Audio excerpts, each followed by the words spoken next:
brought to you by Agilus Diagnostics.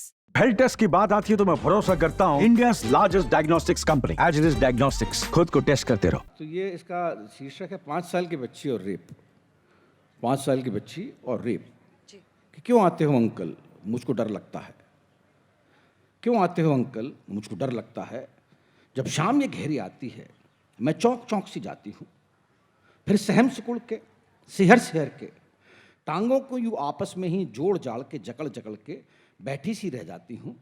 क्यों आते हो अंकल, मुझको डर लगता है। फिर आंखों को यूँ मींच माच के पेशानी पे आई पसीना बूंदों को मैं पिघला करके पूंछ पाँच के हिलक हिलक के हिच हिच रो जाती हूँ।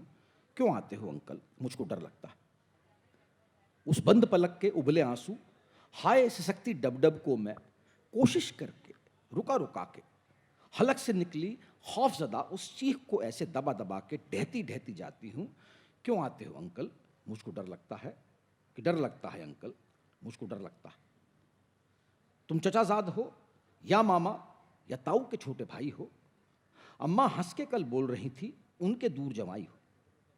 तुम जहर जलेबी लाते हो, मैं खा तो उसको जाती हूँ, पर गाल पे मसले नाखूनों की टीस को यूं ही भींच भांच के रोती सी रह जाती हूँ।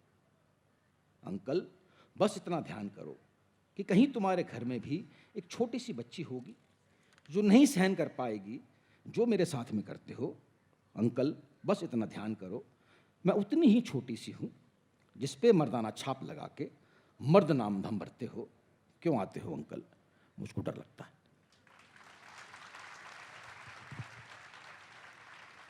आपको लगता है एक समाज के रूप में हम इतने सीरियस हो चुके हैं कि हम ऐसी कविता को समझ सकें और उसको खुलेआम पढ़ सकें? समझ रहे हैं, मेरे ख्याल से समझ रहे हैं। सबने रिसीव की है, मेरे ख्याल से रिसीव की है। सब लोग समझते हैं, ऐसी बात नहीं है अंजना। ये सब हमारी गलतफहमी है कि आपके कुछ एक आर्ट पीसेस को कुछ लोग ही समझ सकते हैं। मेरे ख्याल से राजू हिरानी का सिनेमा इसलिए पसंद आता है सबको कि वो कम्युनिकेबल है। हर बंदे को कैटर करता है। वो बुद्धिजीवी को भी कैटर करता है, हर बंदे को। मकबूल फिदा हुसैन साहब की पेंटिंग्स आप किसी गंवार को भी दिखा लोगे तो लगेगा कि यार ये वो बोलेगा, अपने हिसाब से डिफाइन करेगा भाई कुछ अलग अलग कलर्स हैं, अच्छी लग रही है। कहने का मतलब अच्छी लग रही है। तो मेरे ख्याल से हम ज़बरदस्ती अपनी भाषा को क्लिष्ट बनाते हैं। हम ज़बरदस्ती ऐसी चीज़ ठूंसने की कोशिश करते हैं कि वो खाली क्लास को पसंद आए। क्यों भाई, क्यों? जाए ना घूम जाए। और समाज समझे न समझे ये हमारा मुद्दा नहीं है। हमारी बात हमें तो कहना पड़ेगा ना। हमें जो लगता है वो हम नहीं कहेंगे।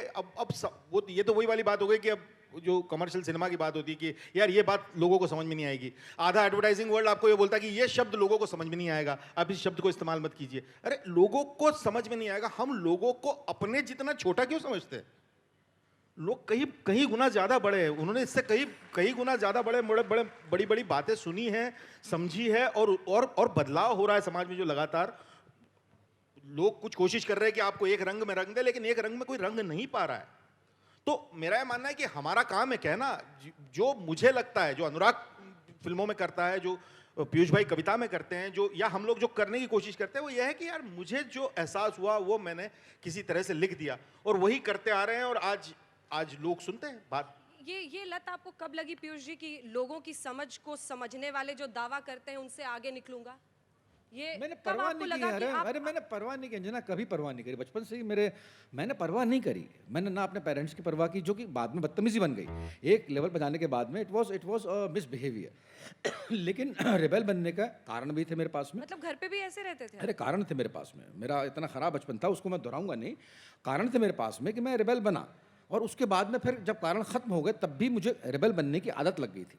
तो अपने पिताजी को परेशान करना, अपने घर वालों को परेशान करना, अपने आसपास के लोगों को परेशान करना, अपनी गर्लफ्रेंड्स को परेशान करना, इतना परेशान किया मैंने उन्हें कि उन्हें बेचारियों को कुछ करने का मौका नहीं मिल पाया। कैसे परेशान? अरे इतना गुस्सा हुआ करता था मैं चाटा मार दिया करता था उनको। तो वो कैसे करेंगे? इस शर्त पर कौन लड़की पास में आना चाहेगी? इस शर्त पर कौन प्रोफेशनल आपके पास में आना चाहेगा?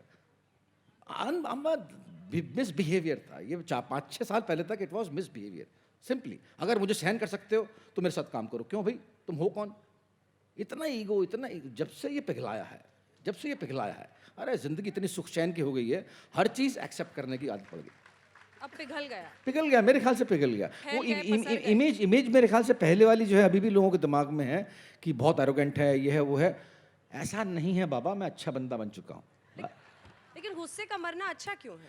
वो मुझे भी हाँ ये मुझे भी लगता है कि आजकल कुछ तंगी हो गई है। आजकल लिखने में, परफॉर्म करने में कहीं कुछ दिक्कत आती है। मतलब वो ड्राइव जो है धीमे धीमे जा रहा है, उस ड्राइव को संभालना है। अब वो कैसे संभालूं ये मुझे मालूम नहीं, लेकिन एक वाइल्डनेस में, उस वाइल्डनेस में इतने सारे गाने लिख लिए, इतनी सारी एक्टिंग कर ली, कैसे कर ली मुझे मालूम नहीं। आजकल सोचना पड़ता है कि कैसे करना है कैसे नहीं, तो प्रोसेस थोड़ा टीडियस हो गया है। मेरे ख्याल से वो ड्राइव जा रही है, मैं अभी समझ नहीं पाया एक्चुअली, अभी समझ नहीं पा रहा उसको कैसे, उसको मैं संतुलन में लाऊंगा। लेकिन उस ज़िंदगी से तो यार कम से कम 1000 गुना अच्छी ज़िंदगी है ये, 1000 गुना अच्छी ज़िंदगी है।